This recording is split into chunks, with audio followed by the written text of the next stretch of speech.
우리 하나님 말씀 우리 보도록 하겠습니다. 오늘 나눌 하나님 말씀은 마태복음 9장 9절입니다.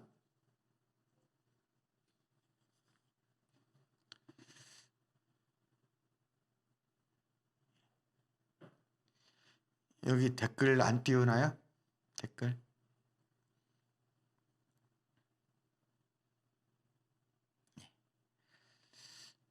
마태복음 9장 9절 새번역 성경 버전으로 우리 한 목소리로 합독하겠습니다. 같이 읽겠습니다. 예수께서 거기에서 떠나서 길을 가시다가 마태라는 사람이 세간에 앉아 있는 것을 보시고 말씀하셨다. 나를 따라오너라. 그는 일어나서 예수를 따라갔다. 아멘.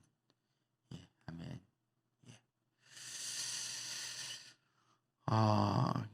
우리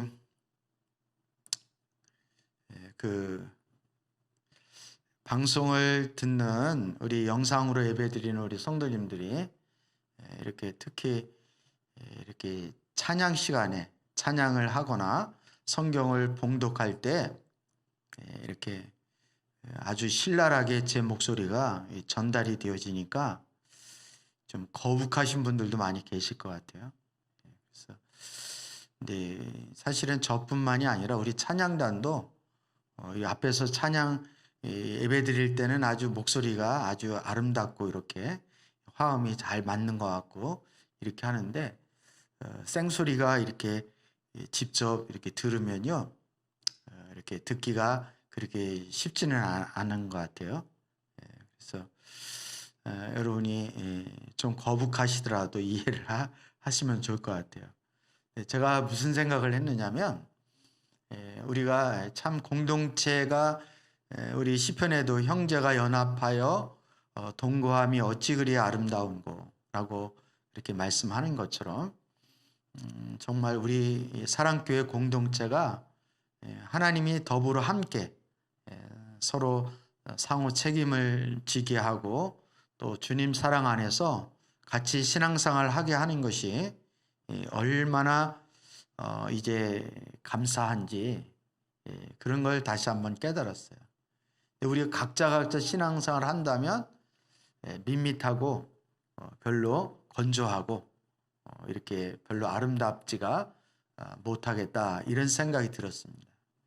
특히 코로나도 빨리 종식이 되어서 우리 성도님들이 대면을 하고 또 함께 마음껏 찬양하고 또 기도하고 예배할 때 우리의 아름다움이 우리의 진가가 더 우리의 가치가 더 높아지리라 믿습니다.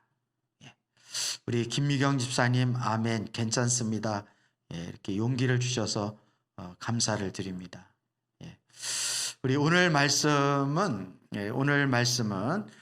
우리 주일날 말씀 살펴본 대로 예수님께서 지나가시다가 마태라고 하는 세리가 세간에 앉아 있는 것을 보시고 그 마태에게 나를 따르라 라고 마태를 사도로 부르시는 예수님의 제자로 부르시는 장면이 오늘 마태복음 9장 9절 말씀입니다. 여러분 이제 제가 말씀 들어가기 전에 좀 당부의 말씀을 드린다면 한 가지만 더 당부의 말씀을 드린다면 우리는 하나님의 말씀을 이렇게 한 번 듣잖아요. 그러면 우리도 모르는 사이에 그 말씀을 정보 전달로 그냥 지식으로 말씀을 들으려고 하는 그런 경향이 있습니다. 그럴 때 나타나는 특징 중에 하나가 뭐냐면 말씀을 들은 말씀 또 들은 거를 굉장히 힘들어요. 그러니까 주일날 말씀한 거를 또 금요일날 한다. 이거를 용납하기가 쉽지가 않은 거예요. 근데 여러분 하나님 말씀은 정보 전달이 아니라 하나님 말씀은 우리 영혼을 깨우는 것이고 살리는 영의 양식인 줄 믿습니다. 그런 의미에서 우리가 음식을 먹을 때 뭐 밥을 먹었는데 또 먹어 이렇게 하지 않잖아요.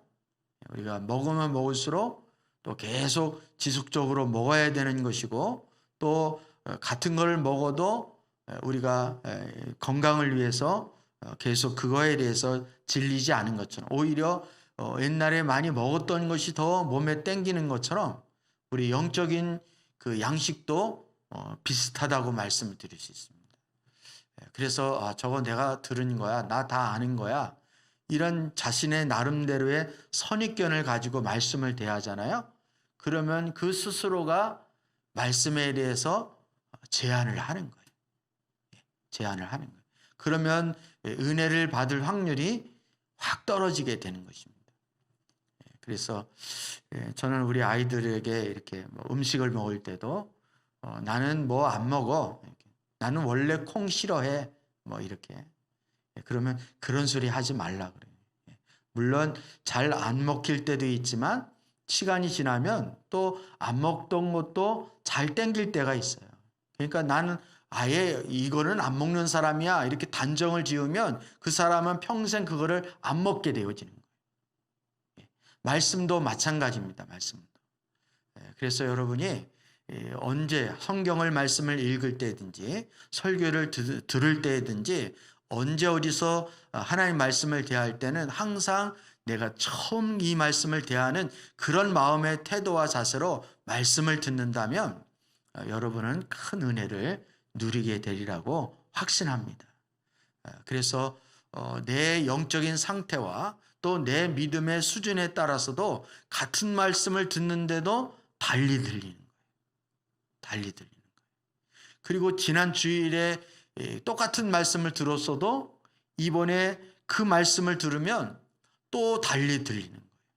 또 하나님이 레마의 말씀이, 나에게 은혜가 되는 레마의 말씀이 얼마든지 달리 들릴 수 있다는 사실을 여러분 깨달을 수 있기를 축복합니다.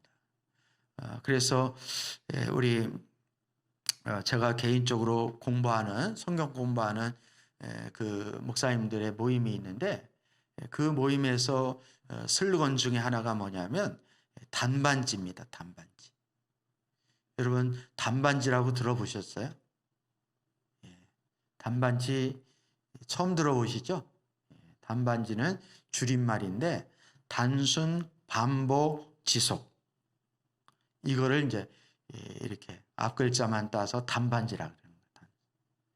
근데 이 단반지가 굉장히 중요하더라고요. 단반지가. 우리 말씀도 그렇고 기도도 그렇고 단순하지만 계속 반복해서 지속하게 되어질 때 거기에 열매가 맺어지게 되는 것이고, 거기에 영적인 성장과 깨달음이 있게 되는 것입니다.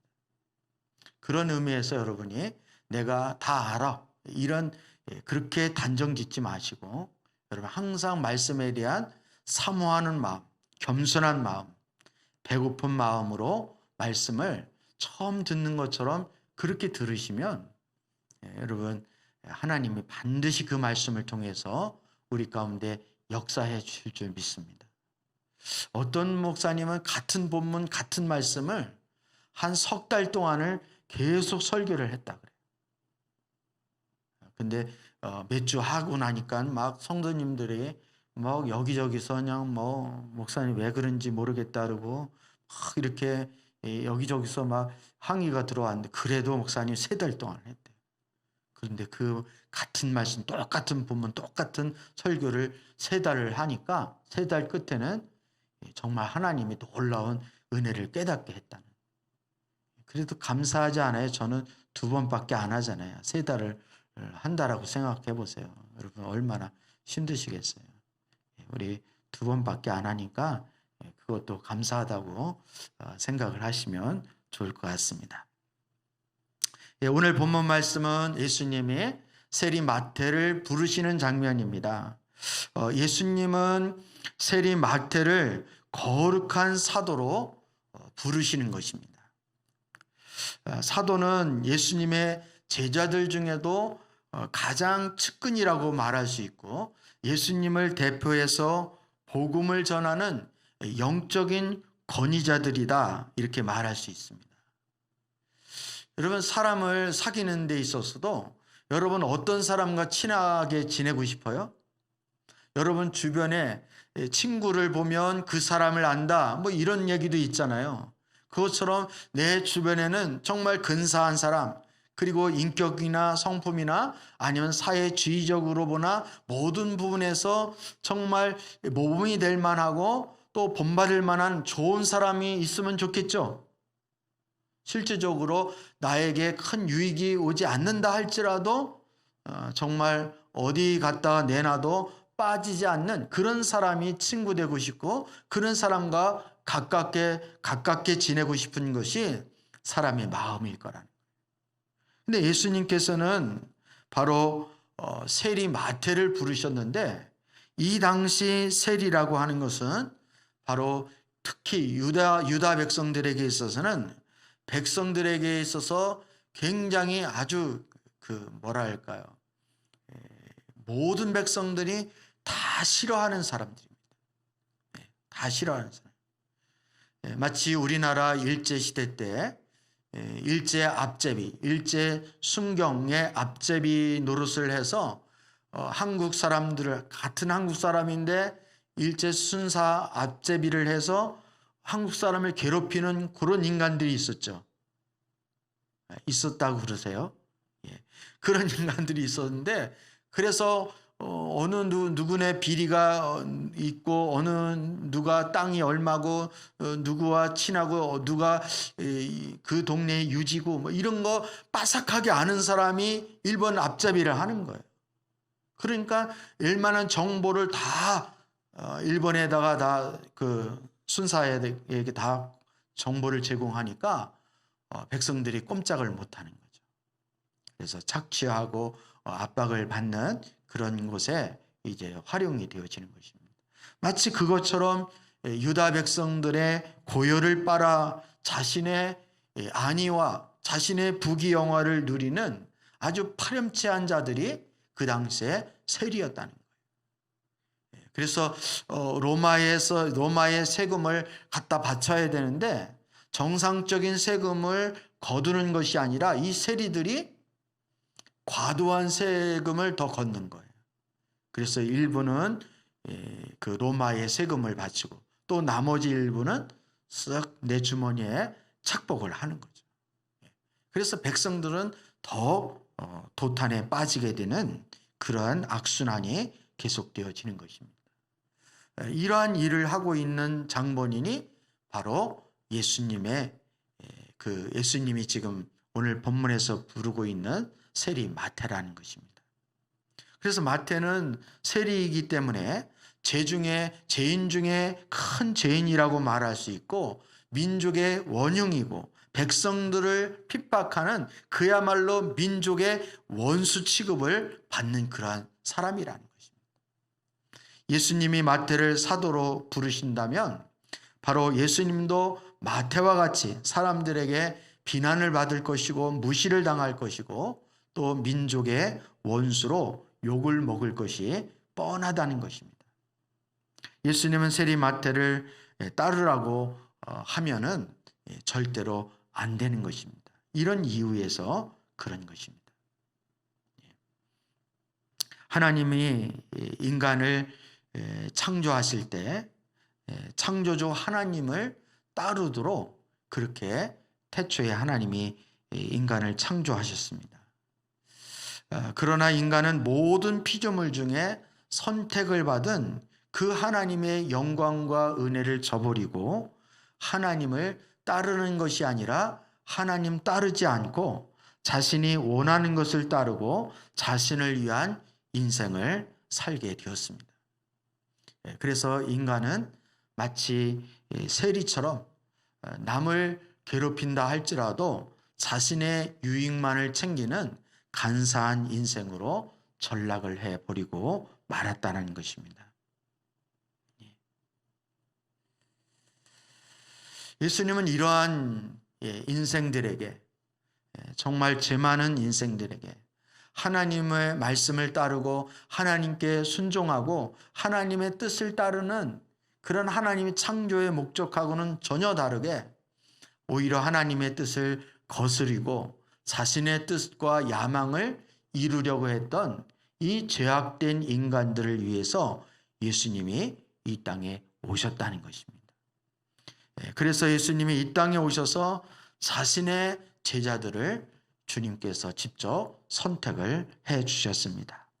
그 사도들은 이 세상에서 깨끗하고 정결한 자라, 아니면 이 세상에서 대접받고 아주 탁월한 그런 능력을 가지고 있는 그런 사람들을 예수님이 선택하신 것이 아니라 오히려 인정받지 못하고 죄인으로 욕을 먹거나 방탕한 자들을 주님이 선택하시고 예수님의 제자를 따르도록 그렇게 하셨다는 것입니다. 특별히 모든 제자가 다 방탕하다, 악질 죄인이다 이렇게 말할 수는 없지만 오늘 본문에 등장하는 누구만큼은 확실해요. 마태만큼은 죄인이라는 것, 그리고 유대 사람들이 싫어하고 비난을 받는 장본이라는 사실을 우리는 부인할 수가 없다는 것입니다. 예수님은 죄인을 불러서 자신의 사도로 삼으시는 분입니다. 마태는 예수님에게 관심이 없었고 오히려 예수님을 예면한 자입니다. 그도 그럴 것이 자기 자신이 당당하게 예수님께 나는 예수님 따르고 싶습니다. 예수님의 제자가 되고 싶습니다. 이렇게 내세울 만한 것이 마태에게는 전혀 없던 자였습니다. 백성들에게 강탈한 돈만 아는 자였고 마태는 예수님에게 찾아가지도 않았습니다. 도리어 예수님이 마태를 찾아오셔서 자신의 제자로 따르라고 그렇게 예수님이 먼저 불러주셨습니다. 예수님은 의인을 선택하지 않으시고 세상에서 가장 더럽고 추악한 자들을 선택하셔서 자신의 의로움으로 덮어주시는 분이십니다. 예수님은 죄인을 불러서 얼마든지 의인으로 바꿀 수 있는 전능한 분이십니다. 아멘입니까, 여러분? 예. 그래서 고린도 후서 말씀을 보면 사도 바울이 복음을 전하는 것을 마치 그렇게 말을 해요. 우리가 복음을 듣고 예수 그리스도를 따르는, 그러니까 믿음으로 주님을 따르는 장면을 복음을 듣고 복음의 빛이 우리에게 비춰지면 마치 하나님이 빛이 있으라 이렇게 하실 때 빛이 있었던 것처럼, 빛이 있으라 그러니까 빛이 있는 게 뭐예요? 하나님이 창조하실 때 일어났던 일이잖아요. 그것처럼 우리가 예수님이 우리를 부르실 때 나를 따르라 이렇게 복음으로 나를 따르라, 나를 믿어라, 누구든지 나에게로 나오너라 이렇게 주님이 우리를 부르실 때, 복음으로 우리를 부르실 때 그거에 응답하는 것은 마치 빛이 있으라 하심에 빛이 있는 것처럼 우리를 다시 창조하는 것과 마찬가지라는 거예요. 아멘입니까, 여러분? 예. 그래서 예수님을 믿으면 우리는 예수 안에서 새로운 피조물이 되어지는 거예요. 이전 것은 지나갔으니 보라 새 것이 되어진 거예요. 왜? 주님 안에서 우리가 다시 창조가 되었기 때문에 그렇습니다. 이걸 거듭났다, 이것을 새롭게 새로운 피조물이다, 이렇게 영생했다, 이렇게 표현을 하는 거예요. 여러분, 오늘 본문에서 주님이 죄인인 마태를 불렀다라는 것은 단순히 마태만을 얘기하는 게 아니에요. 죄인인 마태를 부르신 그 하나님이 오늘날 저와 여러분을 부르시는 거예요. 예. 여러분, 말씀을 들으시면서 그런 의문점이 또 드시는 분들 계시죠? 나를 선택했다라는 것은 이해를 하겠는데, 그러면 우리 부모님은 어떡하지? 그럼 우리 자녀들 지금 지질이 말도 안 듣고 교회도 안 나오려고 그러는 우리 자녀들은 어떻게 하지? 이런 걱정이 드시는 게 당연할 거예요. 근데 하나님의 원리는 내가 먼저 하나님 앞에 구원을 받으면요, 주 예수를 믿으라. 그리하면 너와 내 집이 구원을 얻으리라 이렇게 말씀하셨잖아요. 요즘 우리 창세기 말씀 쭉 살펴볼 때 하나님이 먼저 누구를 통해서 일하십니까? 요셉을 통해서 일하시잖아요. 요셉을 통해서. 요셉을 통해 일하시면 하나님은 요셉만 선택하고 나머지 형제들은 버린 게 아니라는 거예요. 하나님이 요셉을 먼저 택하셔서 요셉을 통하여 일하시는 것은 결국 나머지 식구들을 뭐 하기 위해서 그런 거예요? 그 영혼을, 그 생명을 살리기 위한 것이라고 요셉이 그렇게 고백을 하잖아요. 그러니까 여러분이 마음에 부담이, 자식이 부담되고 부모가 부담되고 형제가 부담되는 것은 이미 하나님께서 여러분 심령 가운데 지금 일하고 계신다는 사실을 기억할 수 있기를 주님의 이름으로 축복합니다. 그러니까 그것까지도 그러면 뭐 우리 형제들 아니 우리 부모들 하나님이 알아서 구원할 테니까 나는 신경 안 써. 이게 아니라 여러분이 그 영혼 구원을 위해서 힘쓰시고 그리고 특히 새생명 축제 때 모시고 나오시고 또 사랑으로 여러분을 섬기시고 또 때를 얻든지 못 얻든지 복음을 전하시고 그렇게 하시기를 주의 이름으로 축복합니다. 여러분이 해야 할 도리를 끝까지 하시면 돼요. 미리 걱정을 해가지고 구원 받았느니 안 받았느니 이거를 여러분이 단정을 짓거나 이것을 판단하지 마시기를 바랍니다. 구원은 누구에게 있다고요? 하나님에게만 있는 거예요. 하나님이 다 하실 수 있습니다. 사람으로는 할 수 없지만 우리 하나님으로는 다 하실 수 있다는 그런 믿음을 가지고 여러분 순종으로 나아갈 수 있는 그런 하나님의 자녀들 되어줄 수 있기를 축복합니다. 여러분 우리 생전에 안 되면 다음 세대에도 하나님 역사하실 수 있는 분이 우리 하나님이시라는 거예요. 믿음으로 주님께 맡기고 여러분 그 일만 하셔야 돼요. 그래서 여러분이 마치 하나님이 된 것처럼 누구는 구원받겠네, 누구는 버림받겠네 이렇게 마음으로 여러분이 그렇게 단정 지으시면 안 돼요.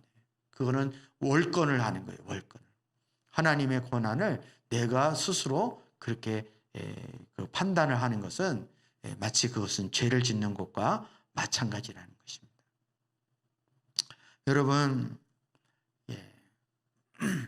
예수님이 누구십니까? 우리가 믿는 예수님이 어떤 분이십니까? 우리 예수님은 죄인을 불러서 얼마든지 의인으로 바꿀 수 있는 분이 우리 예수님이십니다. 아멘이시죠? 예수님은 그냥 나를 따르라 그러면 따르면 그게 구원인 거예요. 그게 의예요. 그게 죄인에서 의인으로 바뀌는 거예요.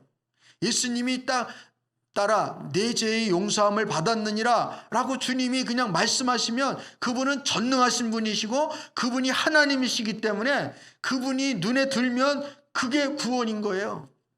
그게 제사함의 은총을 받는 것이고 그게 하나님의 제자가 되는 순간이 되는 거예요. 예수님이 죄인을 부르신 이유는 죄인의 인생을 예수님을 따르는 의로운 자가 되도록 해주시기 위해서 바로 죄인을 부르시는 것입니다. 예수님을 따르면 모든 죄를 용서함 받을 수 있기 때문인 것입니다. 예수님이 세리 마태를 자신을 따르는 제자로 부르실 때에 세리가 받은 그 모든 비난과 또 욕과 그 사람들의 조소와 조롱을 예수님이 다 받으시는 거예요. 이제 오늘 우리 이번 주에 돌아올 주에 이제 말씀 마태복음 또 이렇게 그러니까 예수님이 세리 마태 집에 가서 잔치를 하셨잖아요. 이렇게 잡수시니까. 그러니까 또 바리새파 사람들이 예수님께 뭐라고 말을 하냐면 어찌하여 이렇게 그들은 별명이 뭐냐면 어찌하여입니다. 어찌하여. 뭘만 트집을 잡으려면 꼭 어찌하여 이렇게 나오잖아요. 어찌하여 예수님 내내 선생님은 참 이상하다. 어떻게 저 죄인들과 함께 그렇게 먹고 마실 수가 있느냐. 여러분 우리나라 정서에도 손님이 오고 친한 사람이면 그래 밥 먹었어? 이렇게 하고 우리 맛있는 거 먹으러 갈까? 이렇게 하잖아요. 그죠? 우리 은지 선생님 그렇게 하죠? 예, 예, 그래요. 이렇게 친한 사람 있으면 같이 먹는. 근데 아무나 밥 먹는 게 아니잖아요. 근데 이것은 유대인들은 특히 더 그래요. 이방인들하고는 밥 먹는다, 안 먹는다? 안 먹어요. 그런데 이 유대인들의 정서로 보면은 이 세리와 죄인, 창녀 이런 사람들하고는 밥 먹으면 돼요, 안 돼요? 안 돼요. 근데 예수님이 밥 먹으시는 거예요. 그러니까 욕은 누가 다 먹어요? 예수님이 다 먹으시는 거예요. 세리 마태를 부르는 것 때문에 예수님이 나를 따르라 그랬으면 예수님과 동행하는 자가 되잖아요. 마태가 예수님을 따라다니는 한은 계속 누가 욕 먹어요? 예수님이 같이 욕을 먹는 거예요. 같이 조롱을 당하고 같이 비방을 당하는 그런 수모를 당하십니다. 그럼 마태를 제자로 부르면 욕 먹을지 안 먹을지 예수님이 아셨을까요? 모르셨을까요? 다 아셨죠. 여러분, 저와 여러분을 부르시면 하나님이 저와 여러분을 하나님의 자녀로 하나님의 백성으로 부르면 하나님의 영광이 가려질 거 아셨을까요? 모르셨을까요? 저는 이해가 잘 안 가요. 여러분은 잘 모르겠는데 여러분은 착하시니까. 착하긴 뭐가 착해 또. 죄송하지만 우리 하나님 앞에 착한 사람이 어디 있습니까? 그죠? 제가 한참 그냥 막 하나님 앞에 막 반응할 때, 막 방황을 할 때, 하나님 막 저를 다루실 때, 저를 막 강하게 막 부르실 때가 있었어요. 내가 제 손목을 분질러 놓는 거예요.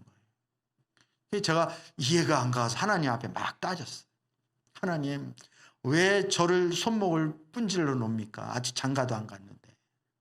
그러면서 저를 이 시골 교회에서 이렇게 창피를 주면 저만 창피한 게 아니라 하나님의 이 영광이 가려지는 거 아닙니까? 막 제가 하나님 앞에 막 대들었어요. 기도하면서. 하도 하나님 앞에 하나님이 이해가 안 가셔서. 그랬더니 나중에 알고 보니까 하나님은 그거 다 아시고 날 부르신 거예요. 하나님 영광 다 가릴 것도 아시면서도 하나님이 마태를 부르면 어떤 수모를 당하고 사람들한테 어떤 비난을 당할 것인가를 다 아시면서도 마태를 제자로 부르시고, 하나님이 저나 여러분을 부르시면 하나님이 어떤 욕을 먹을 것인가를 다 아세요. 하나님이 코로나로 한국교회가 욕을 먹는다는 거 다 아시면서도 그런 수준, 그런 믿음의 사람들을 하나님이 부르시는 거예요. 그게 하나님의 은혜고 하나님의 사랑. 그래서 여러분이 정말 이해가 안 되어지는 그 놀라운 정말 그 기적 중의 기적은 다른 게 아니라 내가 하나님의 자녀로 부름을 받았다라는 거예요. 저는 생각할 때 참 이해가 안 가요. 저희 집안에 예수 믿는 사람이 정말 한 사람도 없었거든요. 저희 사촌들도 없었어요. 사촌들. 근데 나를 하나님이 어떻게 나를 부르셨는지, 그것도 에베소서 읽다가 저는 뒤로 넘어지는 줄 알았어요. 하나님이 만세전에, 창세전에 이미 나를 선택을 하셨다라는 거예요. 그게 이해가 됩니까, 여러분? 근데 저도 이해가 안 가지만 또 이해 안 가는 사람이 한 사람이 있더라고요. 제가 결혼할 때 제 아내도 뭐 가족 중에 누가 예수 믿는 사람이 없는데 어떻게 사모까지 됐는지 참 희한해요. 하나님의 부르심은 우리의 상상을 초월하고 우리 이성을 훨씬 뛰어넘는 부르심이라는 사실을 여러분 기억을 하셔야 돼요. 그래서 여러분은 뭐 다른 부르심보다 먼저 자기 자신의 하나님 앞에 선택을 당했다, 하나님이 날 불러주셨다는 것에 대해서 먼저 감동을 하시고 먼저 은혜를 받을 수 있기를 주의 이름으로 축복합니다. 세종대왕이나 이순신 장군 걱정하지 마시고 먼저 내가 부름을 받았다라는 것에 대해서 여러분이 이것부터 감동을 받으셔야 돼요. 예수님은 이 땅에 오셔서 수많은 자들로 하여금 자신을 따르도록 하셨습니다. 그런데 의인이 아니라 모두 끔찍한 죄인들을 불러주셨습니다. 물론 자신들은 죄인이 아니라 그러죠. 어떤 사람은 나는 착한 사람이라 그러고 나는 법 없이도 사는 사람이라 그러고 우리 부모는 항상 나를 착한 사람이라 그랬다고 그렇게 우길 수도 있겠죠. 그런데 성경의 관점으로 보면 모든 사람이 죄를 범하였음에 하나님의 영광에 이르지 못하더니 모든 사람이 그 모든 사람 속에 이 세상의 모든 사람들이 다 포함이 되어지는 거예요. 그러면 성경은 이 세상에 사는 모든 사람은 죄인이다 아니다? 죄인이라고 그렇게 단정을 짓고 있다는 사실을 우리는 기억을 해야 하는 것입니다. 그것도 죄가 작거나 크거나 이게 문제가 되어지는 게 아니에요. 문제가 돼요. 죄라는 그 자체가 하나님이 보실 때는 그 죄는 끔찍한 것입니다. 하나님은 그 죄를 함께 하실 수 없는 거룩하신 분이고 의로우신 분이기 때문에 더더욱 그런 거예요. 예수님이 죄인으로 하여금 자신을 따르도록 하신 그 이유가 무엇인지를 우리는 알아야 돼요. 하나님은 이 땅에 오셔서 의인을 부르고 거룩한 자를 부르고 탁월한 자를 부르고 저처럼 잘생긴 사람을 불러야 되는데 하나님이 예수님이 그렇게 하지 않은 거예요. 저처럼이라는 건 취소합니다. 그냥 여러분이 이렇게 말씀 집중하기 위해서 제가 괜히 한 소리예요.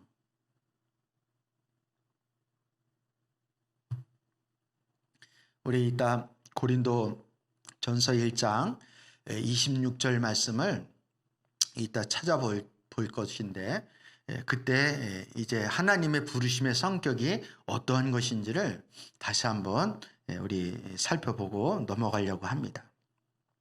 아무튼 하나님은 의도적으로 정말 말도 안 되는 사람들을 제자로 선택하신 거예요. 만약에 예수님의 제자들이 좀 뭐 폼이 나거나 아니면 뭐 예수님 제자다운 그런 면모가 있으면 바리새인들이나 그 예루살렘에 살던 종교 지도자들이 예수님을 메시아냐? 이렇게 조금이라도 좀 의심할 만했는데 예수님의 제자들 보고 메시아가 아니라는 것이 분명하게 그들 나름대로 판정이 난 거예요. 아이고 저 예수님 따라다니는 사람들 보니까 뭐 아니네 아니요 뭐 이렇게 저 어부 출신이고 저 세리 아이고 그 제자라고 웃기고 있네 이런 소리가 막 들리지 않아요 여러분? 들리는 것 같지 않습니까? 예수님 귀에는 그 소리가 들리는 거예요. 그런데 주님이 어떻게 보면 의도적으로 연약한 자, 그리고 죄 많은 자, 그리고 모난 자, 그리고 어느 세상에 내놓을 것이 없는 어느 구석도 없는 그런 제자들을 택하신 그 이유가 바로 이 땅에 죄인을 선택해서 구원하러 오신 분이 바로 예수님의 사역이 바로 거기에 초점이 있기 때문에 그렇게 하시는 거예요. 예수님이 왜 오셨는지를 말씀뿐만 아니라 그의 선택과 그의 사역을 통하여 예수님은 적나라하게 보여주고 계시는 것입니다. 죄인으로 가득 찬 이 땅에 오셔서 죄인을 선택해서 의인으로 바꾸어 주시는 것입니다. 그 결정체가 바로 십자가예요. 십자가에서 죄인이 받을 모든 저주를 예수님이 다 혼팍 본인이 다 그 잔을 마시고 예수님이 가지고 있는 의의 옷을 우리에게 입혀주신 거예요. 그래서 예수님을 믿는 자는 누구든지 의롭다함을 받는다라는 그 원리가 바로 이렇게 성립이 되어지는 것입니다. 예수님은 의인으로 바꿀 수 있는 구원의 역사를 일으키시는 분이에요. 어차피 모든 인류는 마태처럼 더럽고 추악한 자들입니다. 예수님이 마태를 선택하셨다면 모든 죄인들은 예수님의 선택을 받아서 예수님을 따를 수 있는 길이 열렸다는 사실을 성경은 우리에게 말씀해 주고 있는 것입니다. 그래서 여러분 혹여나도 내가 잘생겨서 예수님이 날 선택하셨구나. 내가 주일날 한 번도 안 빠질 거를 아시고 하나님이 나를 선택하셨구나. 내가 봉사를 열심히 할 거를 알고 그래서 나를 선택해 주셨구만. 이런 생각이 조금이라도 들면 여러분 화들짝 놀라고 그게 아니라는 것을 여러분 막 이렇게 뭐라 그럴까요? 막 이렇게 고개짓을 하면서 부인을 하셔야 돼요. 내가 아닙니다. 내가 아닙니다. 전적으로 주님의 은혜입니다. 이렇게. 우리 한번 따라해 보실까요? 아닙니다. 아닙니다. 나의 의가 아닙니다. 나의 어떠함이 아닙니다. 전적으로 주님의 은혜입니다. 감정이 안 묻어나요. 그게 박 주사님 그렇게 하시면 안 돼요. 그렇죠. 그렇게 감정이 막 이렇게 묻어나셔야 돼요. 주님의 은혜입니다. 이렇게. 예. 여러분, 예수님의 선택이라고 하는 것은 죄인이든 의인이든 인간의 편에서 보면 이게 뭐 별로 차이가 안 나요. 이걸 뭐라고 말하냐면 도토리 키재기라 그래요. 도토리 키재기. 예. 여러분, 죄인이든 의인이든 인간의 형편을 보고 예수님 우리를 선택하신 것이 결코 아닌 거예요. 예수님의 선택을 받은 자가 이 시대에 죄인에서 의인이 되어지는 것입니다. 이것은 전적으로 하나님의 권한에 있는 것이고 예수님의 은혜에 있는 것이고 이것을 다른 말로 설명할 수가 없는 거예요. 바로 이것이 하나님의 사랑인 거예요. 예수님의 사랑이라고밖에 설명을 할 수가 없는 것입니다. 여러분, 혹시라도 조금이라도 나의 의의 어떠함 때문에 주님이 나를 구원해 주셨을 거야 라고 하는 그 순간에 우리는 율법주의에 빠지게 되어져요. 그러면 예수님을 놓치게 되어지는 것입니다. 바리새인이나 바로 서기관들이나 종교 지도자들이 예수님을 하나님의 아들로 저들이 분별을 못하는 이유가 바로 여기에 있다는 사실을 여러분 기억할 수 있어야 됩니다. 그래서 이 지금 마태복음 9장을 시리즈로 우리 계속 말씀을 살펴보고 있잖아요. 이 핵심이 있습니다. 이 흐름이 있습니다. 이거는 예수님이 의도적으로 죄인을 선택했다라는 것을 우리에게 강조하고 있는 거예요. 예수님의 선택은 자신이 깨끗하다고 고백하는 자들을 선택하지 않으시고 자신을 더럽다고 생각하고 자신의 죄를 고백할 수 있는 의인을 선택하신다는 사실을 기억할 수 있기를 축복합니다. 우리가 죄를 짓지 않았기 때문에 의인이 아니라 나는 죄인입니다. 나의 의로는 구원받을 수가 없습니다. 그래서 내가 주님을 의지합니다. 나의 구원자 되신 예수님을 붙잡습니다. 예수님을 믿지 아니하면 나는 결코 구원받을 수 없는 존재입니다. 이렇게 예수님께 달려나가는 자가 바로 예수의 의를 덧입게 되어지는 거예요. 우리 정주아 집사님이 고백하는 것처럼 나의 의가 아닙니다. 전적인 주님의 은혜입니다. 할렐루야. 아멘입니다. 아멘. 예. 여러분, 예수님이 이 십자가에 달려 돌아왔을 때 그 양편에 강도가 있었다 그랬죠? 좌편 우편에. 근데 한 강도가 예수여 오늘 나그네 나를 기억하소서. 우리의 죄는 우리가 십자가에 달려 죽는 것은 우리의 죄로 인해서 당연한 것입니다. 근데 예수님은 그렇지 않습니다. 라고 하면서 오늘 밤에 오늘 나를 기억해 달라고. 그러니까 예수님이 오늘 밤에 나와 낙원에 함께 있으리라. 이렇게 말씀하죠. 그 말씀이 이해가 됩니까, 여러분? 아니, 평생 남 등골 빼먹고 사기치고 살인하고 그 십자가에 달릴 정도면 그 사람의 전적이 뭐 보나마나 뻔하잖아요. 그죠? 평생 죄만 짓고 사는 사람이에요. 그런데도 예수님을 의지하고 붙잡으니까 그 순간에 낙원에 갈 수 있는 능력이 생기는 거예요.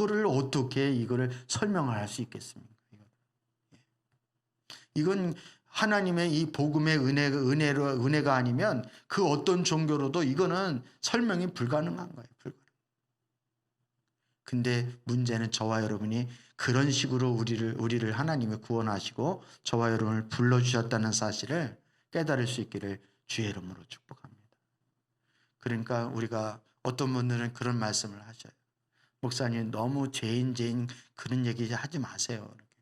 이렇게. 왜요? 그런 얘기를 들으면요, 괜히 교회 오면은 힘이 나고 막 용기가 생기고 의욕이 생기고 막 이렇게 되는데 마치 이렇게 착 심령이 깔아앉는 것 같아요. 이렇게 말씀하시는 분들도 계세요. 여러분, 예수님 못 만나니까 깔아앉지 말씀을 듣는다고 깔아앉습니까? 우리가 예수님을 인격적으로 만나면요, 아무리 지옥 얘기를 하고 죄인 얘기를 해도 신앙의 힘을 얻게 되어지는 거예요. 힘을 얻게 되어져요. 근데 죄라는 것이 먼저 인식이 안 되어지면 절대로 우리는 예수님께 나갈 수 있다 없다? 없다라는 거예요. 그래서 미안하지만 복음을 전할 때 먼저 상대방이 우리가 뭐라는 걸 전제하지 않으면 복음을 전할 수가 없는 것입니까? 죄라는 것이 전제되어 있지 않으면 절대로 예수님의 필요성을 증거할 수가 없는 거예요. 왜 그렇게 복음을 그런 원리로 전하게 하셨는지 참 하나님만 아시는 거예요. 하나님. 우리가 칭찬 잔뜩 하고 예수 믿으면 잘 된다 그러고 복 받는다고 쉬는 소리 하나도 하지 않으면서 복음을 전할 수 있도록 그렇게 하나님이 하셨다면 참 더 놀라운, 만약에 그렇다면 우리 교회의 성도들이 이 자리에 꽉 차고도 넘쳤을 거려 아마. 하나님은 그렇게 하지 않아요. 하나님의 방법. 세리마태는 더럽고 추악한 자신을 예면하지 않고 사도로 맞이해 주신 그 예수 그리스도를 선택의 모든 것을 버리고 따른 자입니다. 여러분, 우리 주일날 말씀에 제가 이 부분은 강조를 좀 못했는데 예수님이 우리를 부르시잖아요. 그럼 구원이라고 하는 것은 그냥 이루어지는 것이 아니라 예수님이 우리를 선택하고 불러주셨어도 그 부름에 우리가 어떻게 반응하고 어떻게 응답하느냐에 따라서 예수님의 제자가 되어질 수도 있고 안 되어질 수도 있다는 거예요. 부자 청년 이야기 아시죠, 여러분? 무엇을 하여야 영생을 얻을 수 있습니까? 라고 예수님께 물었더니 예수님이 너 가진 거 다 팔아가지고 나에게로 나를 따르라. 이렇게. 그때는 부자 청년이 예수님을 따르는 자체가 영생이고 그게 영원히 사는 생명을 얻는 비결이잖아요. 근데 재산 때문에 근심하고 돌아갔다는 거예요.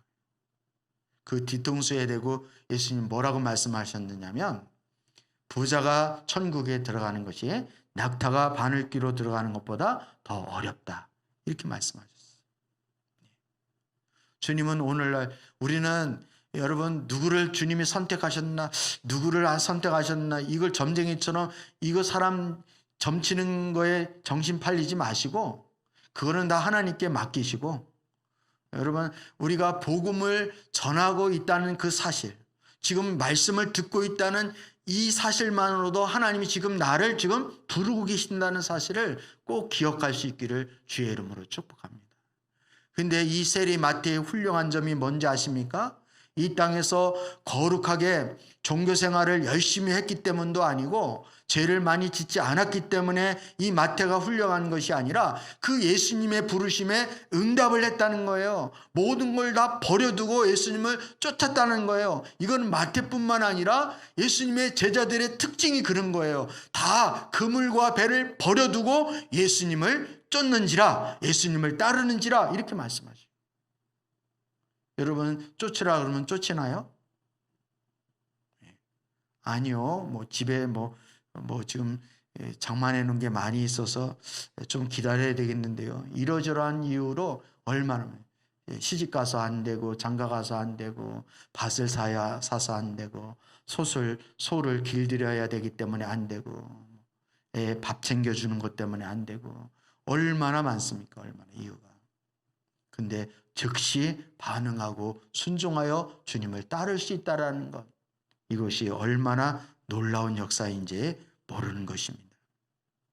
이렇게 되어지니까 세리에서 완전히 사도로 바뀌는 놀라운 선택의 은혜를 마태가 경험하게 되는 것입니다.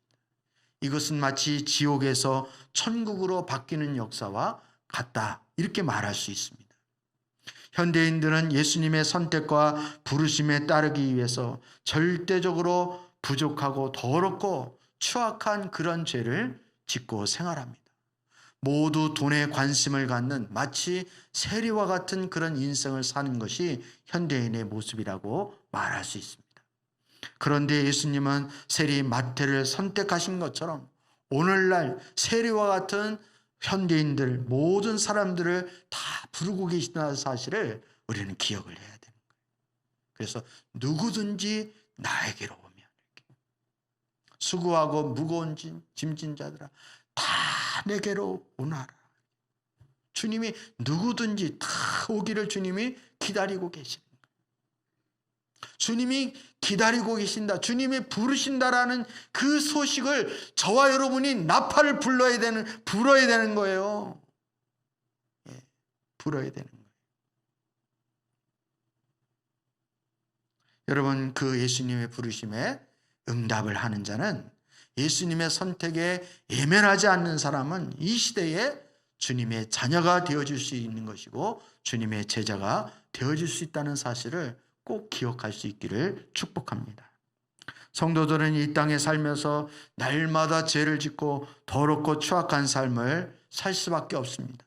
그러나 예수님이 가장 더럽고 추악한 마태를 선택하셨다면, 어떤 성도들도 예수님이 선택하고 따르라고 한다면 다 예수님을 따를 수 있고 선택받을 수 있다는 사실을 성경은 우리에게 가르쳐 주는 것입니다. 우리는 이미 예수님의 선택을 받은 자이고 예수님을 따르는 자라는 사실을 기억할 수 있기를 축복합니다. 그래서 이 자리에 있는 거예요. 여러분, 이 말씀을 듣게 되는 것입니다.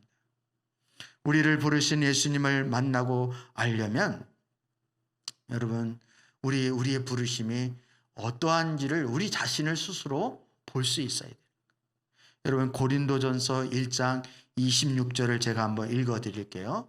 고린도전서 1장 26절인데 한번 잘 들어보세요. 여러분 많이 들었던 말씀일 거예요. 형제들아 너희를 부르심을 보라. 형제들아 너희를 부르심을 보라. 육체를 따라 지혜로운 자가 많지 아니하며 능한 자가 많지 아니하며 문벌 좋은 자가 많지 아니하도다. 하나님의 부르심을 보라는 거예요. 이 사도 바울이 고린도 교회 성도들이 네가 잘났다, 너가 잘났다 이렇게 하고 서로 분파를 나누고 싸우니까 이 복음을 전하면서 하나님의 부르심을 한번 생각해 보라는 거예요. 하나님 불러서 부른 사람치고 똑똑하고 지혜롭고 거룩하고 의롭고 이런 자가 별로 없다는 거예요. 그 부르심을 생각해 보라. 육신의 기준으로 보아서 지혜 있는 사람이 많지 않고 권력이 있는 사람이 많지 아니하고 가문이 훌륭한 사람이 많지 않다. 그런데 하나님께서는 지혜 있는 자를 부끄럽게 하시려고 세상의 어리석은 자들을 택하셨으며 강한 자들을 부끄럽게 하시려고 세상의 약한 것들을 택하셨습니다. 이 말의 논리로 말할 것 같으면 저와 여러분은 강한 자의 약한 자예요. 인정하고 싶지 않지만 여러분은 지혜로운 사람입니까? 어리석은 사람입니까? 여러분 권력이 많이 있는 사람이에요? 훌륭한 사람이에요? 육신의 기준으로 볼 때 지혜가 많은 사람입니까? 반대이죠. 그래서 하나님 앞에 부르심을 받았다는 거예요. 여러분 받을 만한 사람이 받으면 그거는 당연한 거지만 전혀 받을 자격이 없는 사람이 받으면 그걸 가지고 은혜라고 그래요. 은혜. 그래서 하나님의 은혜가 큰 것입니다. 주님의 은혜가 놀라운 거예요. 놀라운. 여러분 사도 바울은 신앙이 깊어지면 깊어질수록 자기 자신을 보게 되는 거예요. 우리는 거울을 통해서 우리 자신을 보는 게 아니라 우리는 성경 말씀을 통하여 예수님을 통하여 우리 자신을 보는 줄 믿습니다. 예수님을 통해서 나를 볼 수 있어야 돼요. 예수님을 통해서. 예수님을 통해서 내가 어떠한 존재라는 것을 인식하기 시작하는 거예요.